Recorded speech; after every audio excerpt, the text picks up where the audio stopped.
Speaker, about 350 hours ago, Christchurch was a calm, beautiful place.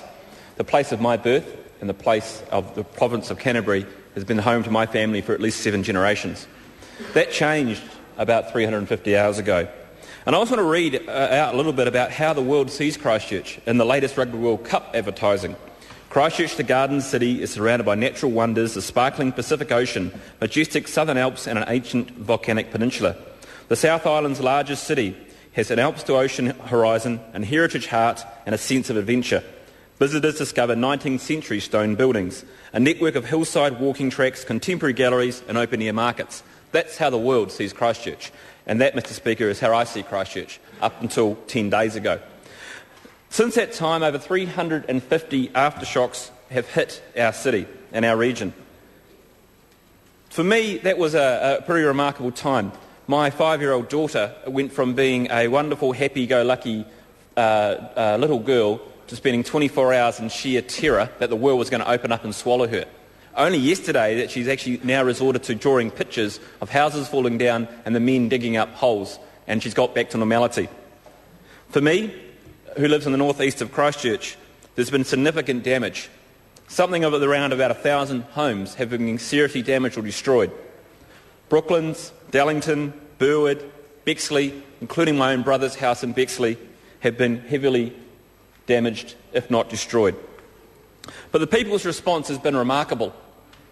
I, on Saturday, went through a whole process of denial of what actually happened to my home city, what will happen, but the people of Canterbury, like they always do, on the rugby field, Mr Speaker, or anywhere else, stuck together.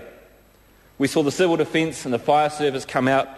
We saw students come out of the woodwork and stick together, not on anything else than they wanted to help, Mr Speaker. We saw in the Mayor Bob Parker an unbelievable reserve of courage and constitution to get the city back to normal. We saw the Prime Minister who came down on the Saturday hours after the quake had hit and show to New Zealand that he cared and the intention of the government to rebuild my home city.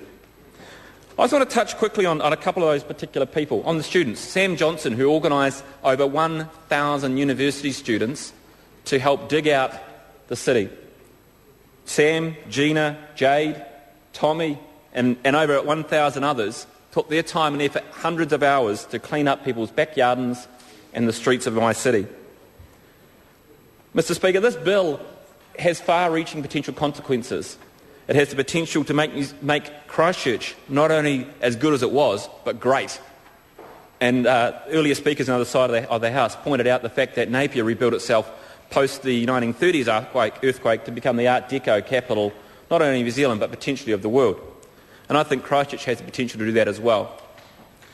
Mr Speaker, this earthquake has impact on my city, not just in terms of buildings and roads and bridges, which we will build, but in terms of scars on people's minds that will take much longer to heal.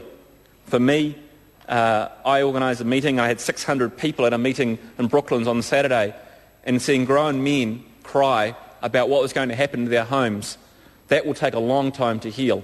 And this bill won't heal that, but it will go a long way to helping rebuild our city faster and better than it was before. There's a couple of things that I think I want to touch on, Mr Speaker. There has been some concerns about some of the issues about the powers this bill may have. There are avenues in this bill to take into account the Regulations Review Committee in terms of the Audits and Council. Being a member of that committee, I will take a strong active interest in making sure that is right. Minister Tiria pointed out some issues about making sure mana whenua were taken into account, and I think that's a good thing to consider in some way to make sure that there are as a wide-ranging view and opinion as we rebuild our city. 2,500 homes need to be rebuilt, Mr Speaker, and that's going to take an effort of everybody together. Mr Speaker, this bill will allow our city to be rebuilt bigger, better and stronger, and I'm proud to be part of a government that's putting it in place. Thank you. The question is that the motion be agreed to. Those of that opinion will say aye. Contrary, no. The ayes have it. Canterbury Earthquake Response and Recovery Bill, first reading. This bill is set down for second reading forthwith. Honourable John Carter. Speaker,